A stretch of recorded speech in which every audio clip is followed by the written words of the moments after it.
Everyone, thank you for joining us. It's another episode of the Liverpool Connection podcast. We're doing a review of the game today against Brentford, a 3-1 defeat to the Bees. You know, didn't even want to do one of these today, but hey, we're not going to be bandwagon. We got to talk about the good and the bad. So when it happens, we got to talk about it. So with me tonight is Wee Glenn and then Rob Hayward, special guest from Florida. You back in Florida, my mate? I'm in North Carolina tonight. No- All right, North Carolina. So, all right. So obviously not the result we wanted. We had won 4 games on the bounce, thinking we had some momentum. I kind of thought we were kind of flattered to deceive last week against Leicester. So it didn't really come to a surprise to me today that we struggled. So, Glenn, you want to go over the lineup real quick and just kind of share your thoughts on how Klopp set up the team today? Yeah, I wasn't massively surprised with Konate coming in. I felt like with Matip playing the last 2 games, that wasn't a surprise. The midfield was a massive surprise. Mhm. I can't get my head around my head around how Harvey and Thiago start that game, especially in the way that we sort of set up with them both in there. I can't believe how Keita doesn't actually start the game. And I know you're not as big as fan Rob, but considering that they both just played and Thiago's played so many games and Harvey as well, I thought Keita would have played. So that was the big one, and I was also a little bit surprised that Oxlade-Chamberlain played as well. He's had a few games on a bounce as well. Mhm. But yeah, mainly the midfield ones, especially with Harvey and Thiago starting the game. What about yourself, Rob? Well, what midfield would you have gone with? I would have went with Keita. I would have played Keita. Why? What does he bring? Well, I think he's got energy and he can run and he's a bit more defensive minded where Harvey's not. Harvey's not. I like Harvey. I really like him. So I don't want to feel like I'm throwing him under the bus. He's only 19 or whatever he is, but I just think he's well more defensive minded. He hasn't played in a while. He's featured in the last few games. Could he have started the game? Could he have done the first 60 minutes? And when Thiago has some sort of legs around him, he's a better player. There's no doubt about it. And that's the reason why I would have went with Keita. It's funny because like you said, Oxlade-Chamberlain has played what 3 games in a row, right? What's wrong with Carvalho? And did they buy him for the left-sided front player? Not to you know diminish what Ox is trying to do. Playing out of position on that left-hand side. He's not a left-sided front player, right? Obviously, he has never played there until these last 3 games. But you have Carvalho on the bench who was purchased for that.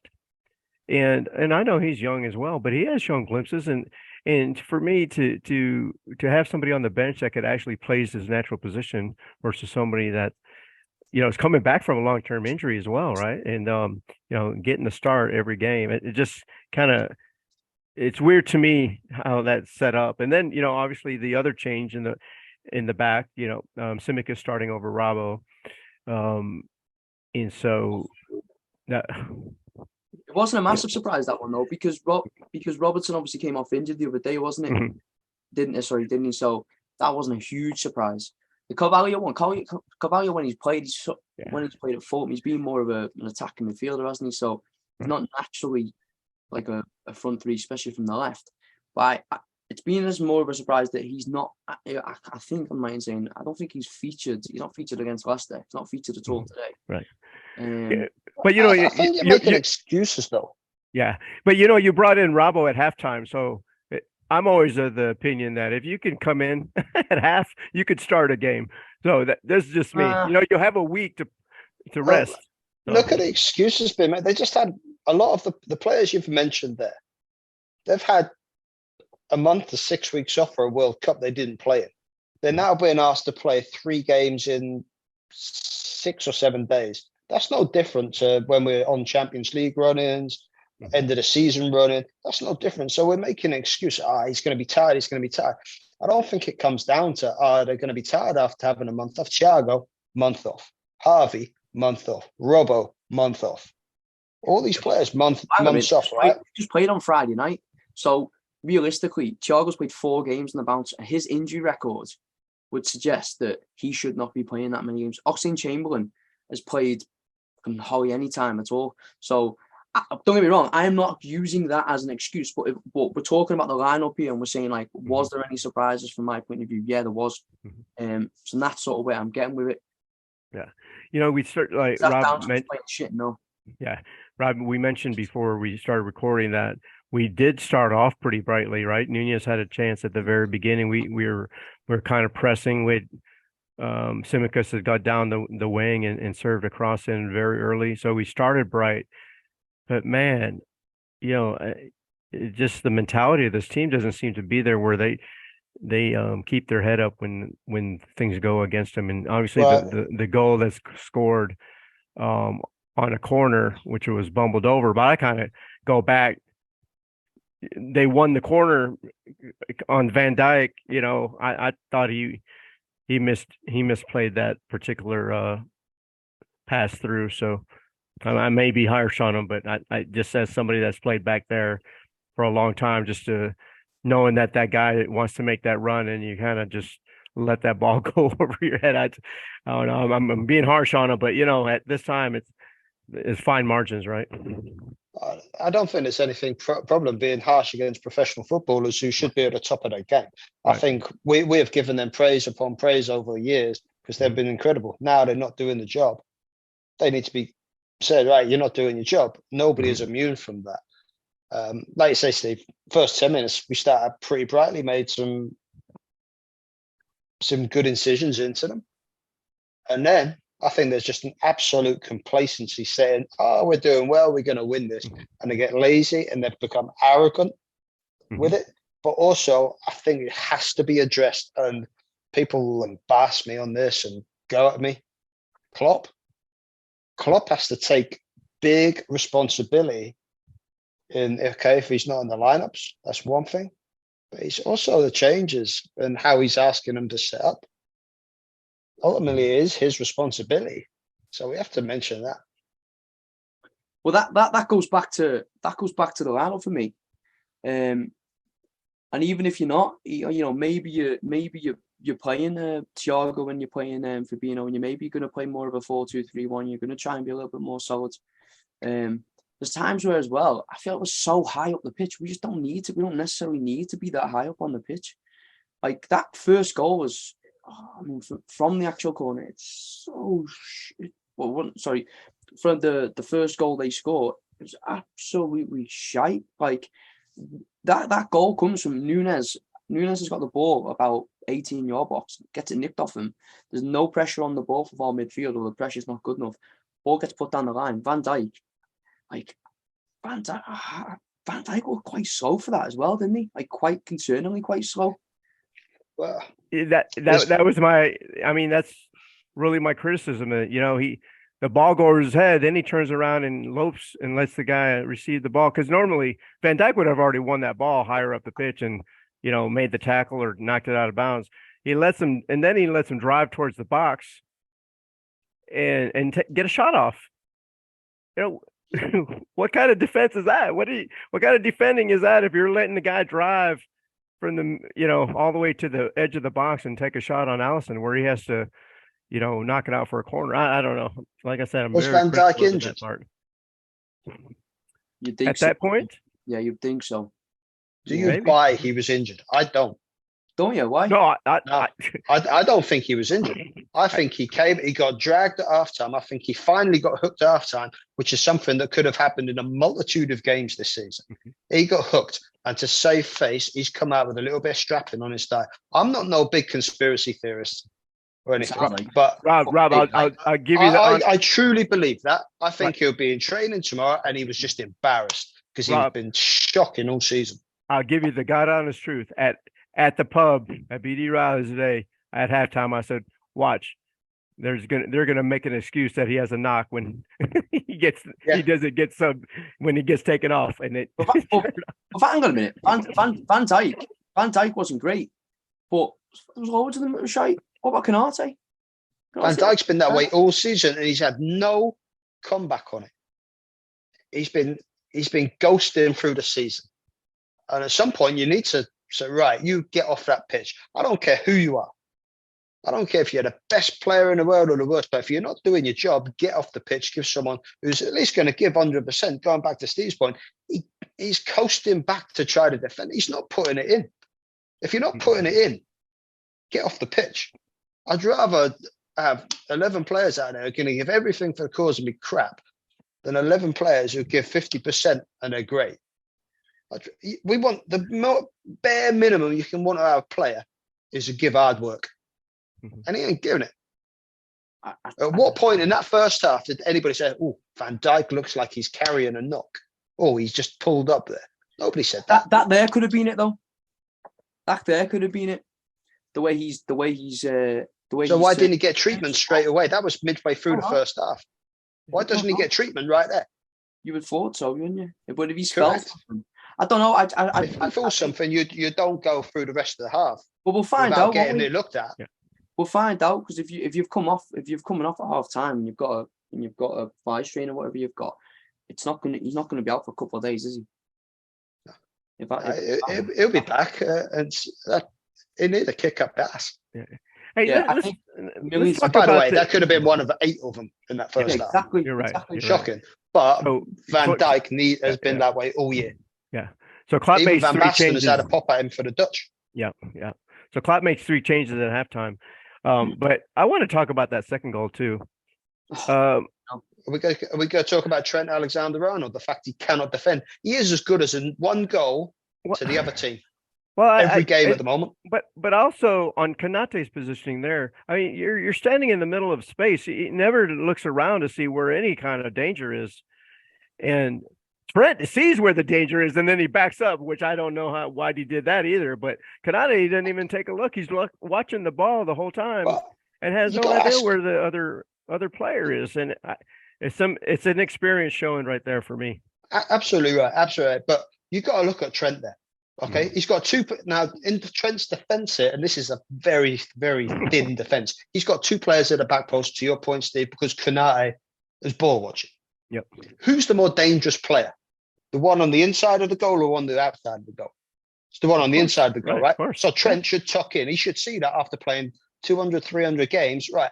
As a right back, I have to tuck in close and tight with my centre back. We'll go drifting off to the man on the left wing and leaving that man in front of goal open. So what does he do? He does the exact wrong thing. At his experience level now, that is absolute schoolboy defending. You keep yourself compact. And he does that every single, because he doesn't want to commit. The goal that was chalked off, not even 2 minutes, 30 seconds before, was because Trent didn't go and press the play. He stood there trying to make a wall instead of going and getting that man's face. The ball's in the box. Don't give the bloke a free shot. Go and get yourself stuck in, get yourself in, go and press that ball. But he doesn't want to defend. He does not want to defend. That's bollocks, though. That's bollocks. It's not, though. In the last game, you not see him in the last game. Then he wasn't. It's not, though. I was watching today's game. We're talking about today's game. He does not want to defend. You've got like a weird little thing about Trent. I don't really get it. No, because he can't defend. He cannot defend. You didn't see him in the last game, then, or have you just got? Is it just because? How many goals? How many times in the season do we say Trent can't defend? Did you see him in the last game? Was he class 1-on-1? Yeah, he can. The fact that you're also saying seen him in person get destroyed. What? 1-on-1. What How many times? I've seen him in person get destroyed. I've been 10 yards away from him at the Emirates when he was absolutely destroyed 1-on-1 by Martinelli every single time. Every time. Not once or twice, but every time. You're telling me that Trent Alexander-Arnold is a good defender. I'm not saying footballer. I'm saying defender. He's good. He showed it the other day. He showed it the other day. Is he? No. Anybody can get lucky once. Anybody can have a good game once. Right, is he a good defender over the course of a season? Any player, any right. Is he a good defender over the course of a season? Yeah, he is. Any player that gets. But he's not. How many goals does he cost? How many chances does he cost a game, let alone a season? Yeah, but it's not. This season, you could say that he's been nowhere near his best. But if you're saying that Trent, I don't even think Trent's in the top 3 worst players for Liverpool today. Probably even more. I'm saying, where's the game won and lost? It's the thirds of the field. Now, I'll give Trent credit where credit's due. His delivery is fantastic. We know this, but does it counteract the fact that he gives up 2 or 3 chances a game because he mentally switches off? Now, here's the caveat to that.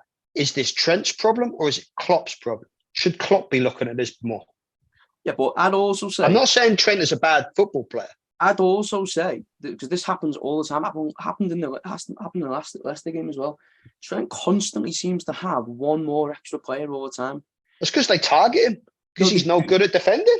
No, not necessarily. But 100%. Absolutely no cover from midfield. Like we're gonna get into midfield in a minute, but there's that goal they scored is not on the midfield.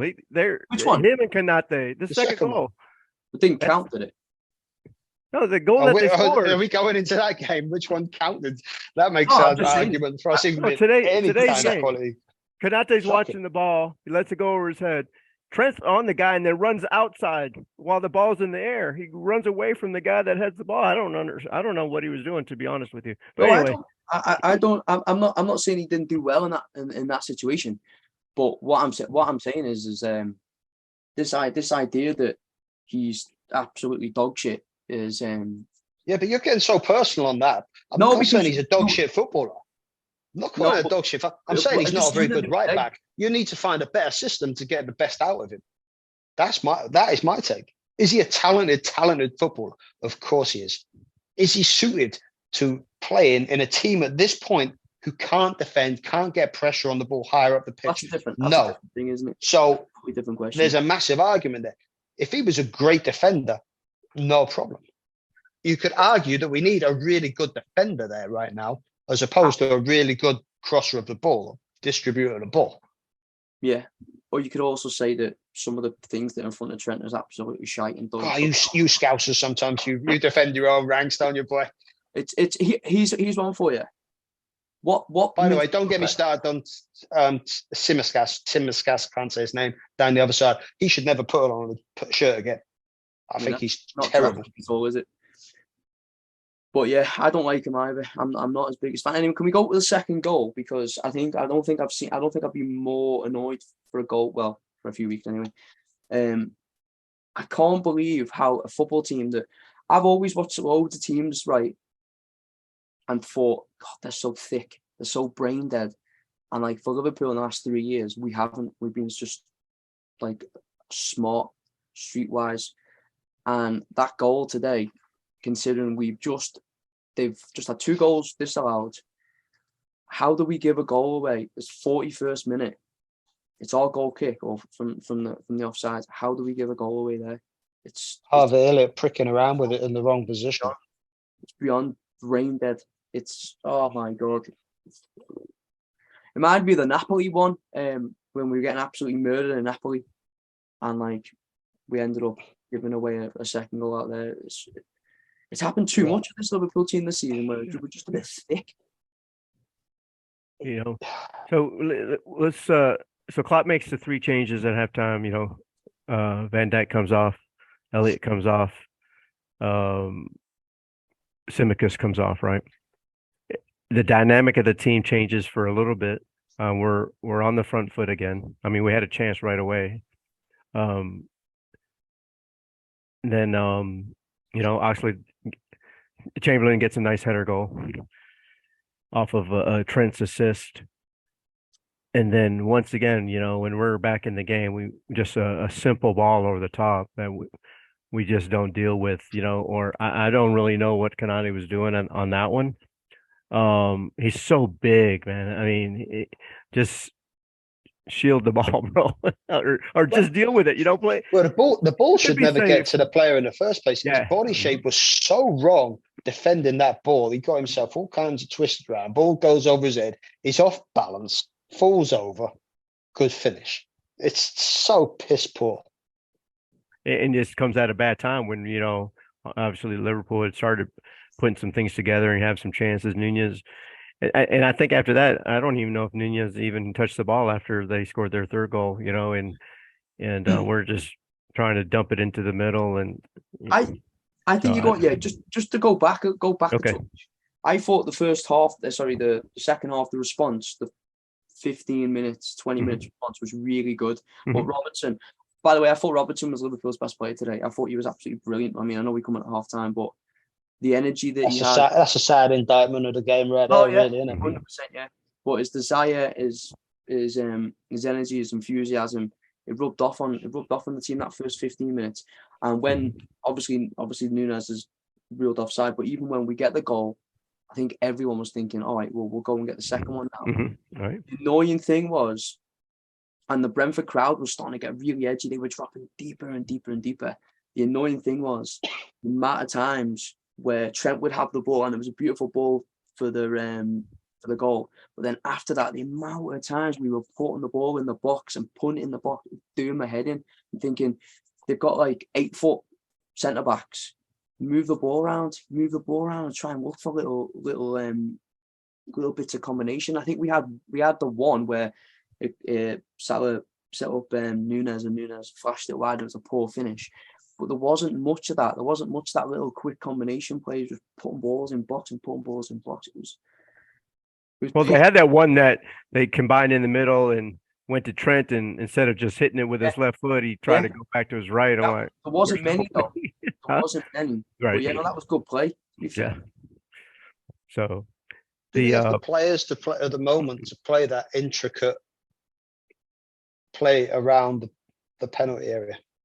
I don't know if Nunes up there. I don't think you do. I don't know if we do, but like when you've got players like and this is why I was thinking maybe your Carvalho comes on, just a little clever player that might come on and maybe play a little bit more like in a 10 position and sort of drop in. But if you're constantly putting in balls in the box and putting balls in the box, and good, it was basically, I can't remember other than really the one where Nunes flashes it wide. I think Fabinho had a lovely turn and a shot. And then the Trent one, there wasn't a whole lot really, was there? Considering that we had man, you'll be surprised I'm going to say this because you know how much I can't stick him. I think he's thieved the living for 4 or 5 years, and that's Keita. I don't see what he does at either end of the pitch. I actually thought he made a difference. Wow, coming on that midfield today. I like to give credit where credit's due, but I'll also give say it truthfully. And I thought Keita made a difference, just a little bit of drive, a little bit on the ball. It's a shame he doesn't do more and more of that. He hasn't done more of that over the last 5 years, instead of just stealing a living off the bench and making up his injuries. But apart from that, I thought Nunes was better in the first half than the second half. He seemed to have a little bit more threat about him. Maybe that's because Brentford dropped off that little bit more and there's no space to utilise his pace in behind. I thought Salah, I don't think Salah affected the game enough in a positive. I mean, a couple of times he got on the ball, he looked all right. Ox got his goal, but you look at them three as a front three option there, and I know we've got injuries and that's is what it is, but there just wasn't enough there. There wasn't enough movement. There wasn't enough. Nobody dropping towards the ball and creating spaces in behind. When Thiago was on the ball, just nothing. There was nothing. It was just one-dimensional, no intelligence. It was interesting to me that whenever Oxlade was involved in the play, he kept dropping back into the midfield, right, instead of progressing and stretching them as you would hope that the year forward would. But he'd give up the ball, drop back 10 yards, and now there's no one up front to. Nunez is getting double teamed in the middle, and so it was obviously he's not used to playing there. But I really thought, I agree with you, Glenn, that maybe Carvalho at the end just to bring in another person that is can navigate through tight spaces, a little quick move, because Ox is not that guy at this point, and so it's disappointing overall. I mean, it's you read the comments after the game and just where our intensity is being questioned, our just our desire, right? It's like you said, Rob, thinking that after the first 10 minutes we're just going to walk through them, and I think that's been the case a couple of games recently where we think we can just show up you It's know? been all season. Yeah. And you're right. It's been all It probably season. has the whole season where we think we're just going to show up and we can just waltz through these teams, and it's not happening. So, I mean, um, the real question is today's done, dusted, whatever. We mhm, were crap. For me, there was 3 players maybe who deserve to be on that pitch wearing the shirt. mhm, The real question is, well, there's 2 real questions. Why has it happened and how do you mhm, fix it? mhm, They're the real crux of the questions. I know Carragher come out before and had sort of spoken a little bit about our midfield, and he's one for you. Out of all our midfielders this year, who has played the most games out of all our midfield options? Who has played the most? I'd bet Harvey Elliott. That'd be Wilson. my bet. Wilson. uh, It's not a quiz. okay. I don't think I don't know if it's Elliot though, but All right. Well, anyway, I was just wanting a very quick fuck by it. Yeah, it is Harvey. mhm, Harvey's played the. I was actually really surprised at that. After Harvey, it's Fabinho, and then after mhm, Fabinho, it's Milner, mhm, and you just think it's insane, really. Like yeah, Harvey is absolute. By the way, I am not saying this is on Harvey. I'm not at all. But I don't think he can play centre mid. I don't think he can play centre midfield with Thiago, and I don't think he helps us at all in this sort of position. If we're going to play some sort of 4-2-3-1, and he might be a bit more of an attacking midfielder, I think that could be a way. But What system we play? What do we play right now? What do you mean? Is it still a 4-3-3? Is it 4-2-3-1? Is it a 4-4-2 It's like diamond a in four. midfield? It just Well, seems that I don't think there's much identity there at the moment in that formation. no, there isn't, and that's why that's what sort of where I'm getting at. I think there needs to be some sort of I mean, it's a bigger question. It's a bigger question, and it's a longer podcast about what our midfield looks like and what it's going to look like in 18 months and all that. But the way that we have our players now, and who's available and all that, mhm, I just don't think Harvey can play in that 3 against half decent teams. mhm. Hey, let me ask you guys something, because I thought Fabinho was an improvement on what his standards have been this season, which have been pretty low. But I thought he played a lot better. He pushed up higher on the pitch than he has. Um, he still doesn't cover the ground as I think he should, but he was a little bit more aggressive in his play. Did you see that from him? Was that a tangible difference to you guys on his play today? I don't know if anybody saw the debate that me and Glenn had about Fabinho a couple of weeks back when I was Mhm. talking about Declan Rice. Right. My opinion, and Glenn disagrees vehemently with me on this, Fabinho is not good enough to play the number 6 without a Henderson or a lot of energy around him. I don't think he's up to it. Mhm. He doesn't have that athleticism to be left on his own. Okay, let me come in here because I would agree if he's playing in there with a Harvey and a Thiago. You could have prime Kante playing defensive midfielder. It doesn't matter, and the way that we play with our fullbacks as well, it doesn't matter. Like it's got to be the things that are around him. I just think that he gets a lot of jib. Look at him on the ball today. There was one time in the middle of the second half where he needed to just receive on his right foot, swing it out, a real quick switch, just bang, be done. A top quality centre mid does that 100 times out of 100. Well, that's He the one nearly he fell got over the ball Thiago a 3 yellow card. times. Yeah, Thiago that's ended up right. with a yellow card on that one. That's right. I mean, he didn't even have any pressure on him. He just had to receive it, but he fell around like Bambi on ice. It was a prelude to Canate's defending for the goal. And he does that so often. He's cumbersome. He's tiresome now. And I think we've got to go to the next step. I truly believe that. And I think he's been very, very good in the past. But I think there needs to be a better option there. I really do. And that'll be an unpopular opinion again. But You know, hey, Glenn, If you I eat my mentioned words, I eat my words. But yeah. Glenn, you mentioned a 4-2-3-1 remember when Fabinho first started with Liverpool, he had Henderson as kind of his holding his hand there. We played the two right there.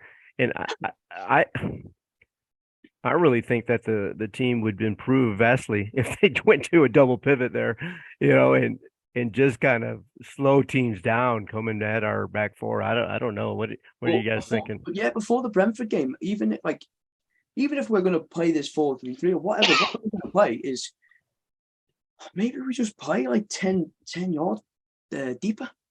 Like, we seem to want to play so high all the time.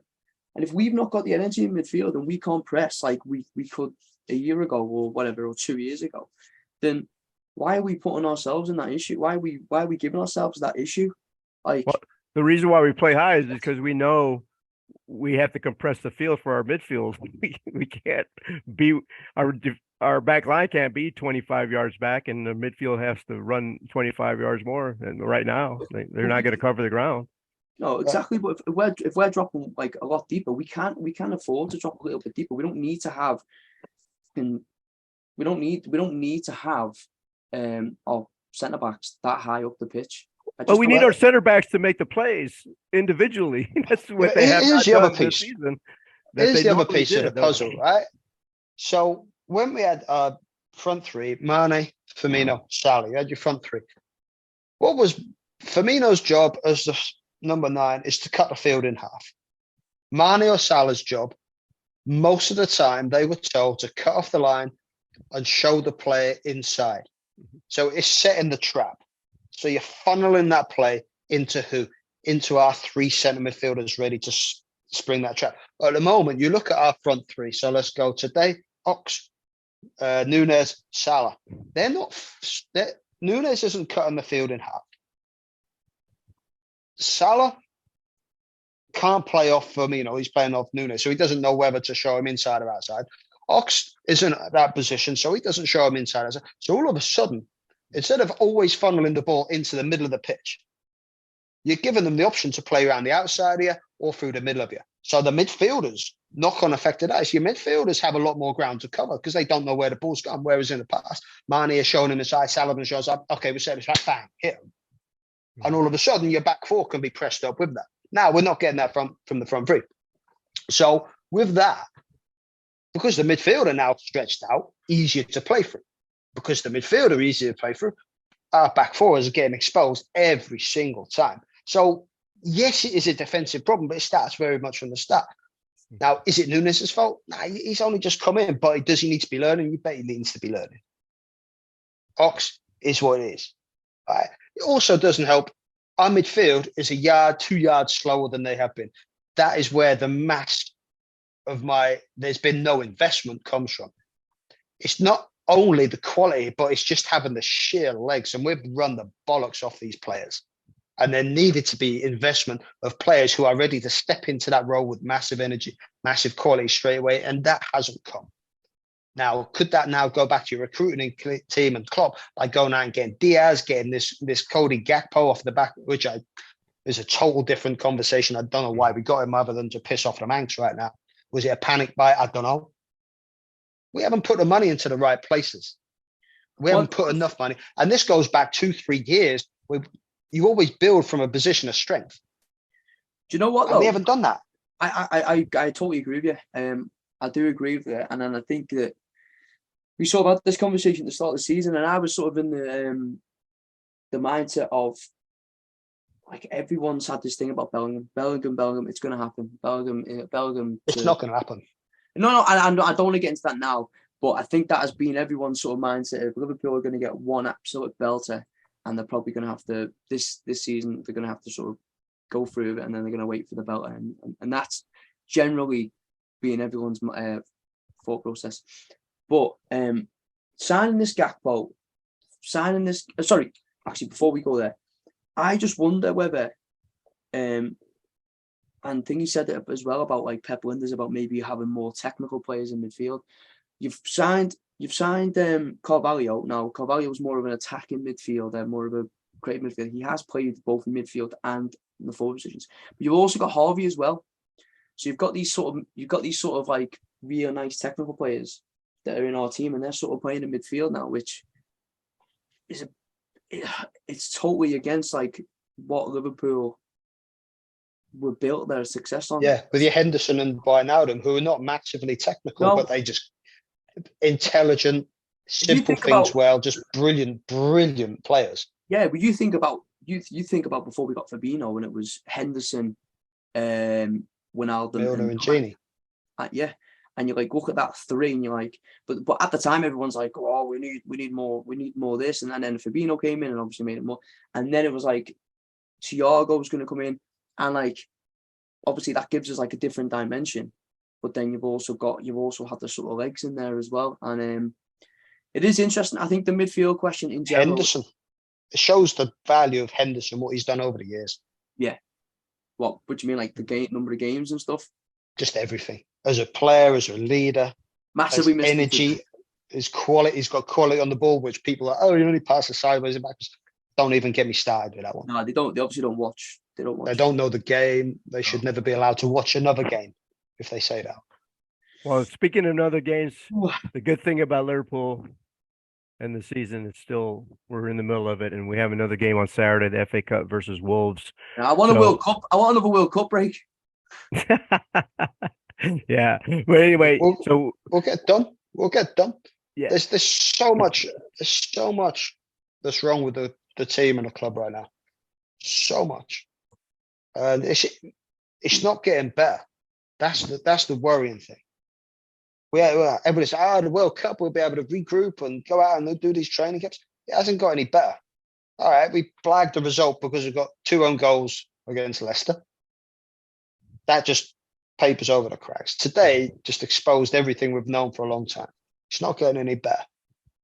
So something has to change. It's going to be one of 2 things: the personnel on the pitch or the personnel on the sidelines. With that, yep, and yet looking forward to it. You know, every game is true. We will. It is on this podcast. At the pub today, I told somebody, look, with this team, you never know what the result's going to be. We can win 3-0, we can lose 3-0, and you just don't. You have to watch it. It's like a train wreck. You have to watch it no matter what. So anyway, Rob, we appreciate you coming on and talking about the game and giving us your insight and your analysis. So we appreciate that. Glenn, thanks for coming on, and for all you guys out there, thanks for subscribing. You guys are helping us grow our channel, and so please tell your friends, subscribe, like, set the notifications. So we will see you on the next one. Cheers.